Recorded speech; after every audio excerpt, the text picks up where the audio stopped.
Good afternoon. Ako po si Noel Aglobong.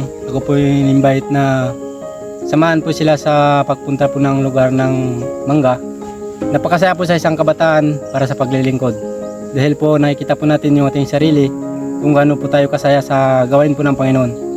Kasi po sabi sa Matthew 24:13, tatapwat ang magtiis hanggang sa wakas siyang maligtas. Yan po yung sinasabi sa Biblia. Kailangan na bang po tayo maging isang kabataan, malakas pa po tayo, kailangan po yung gawain ng Panginoon para po lalo pong mapalawak ang gawain po ng Panginoon. Kaya napakasaya po dahil sinamahan po ko sila sa pamunta po ng Mangga at nakikilala po yung gawain ng Panginoon kung gaano po tayo kapagtiis sa gawain po ng Panginoon.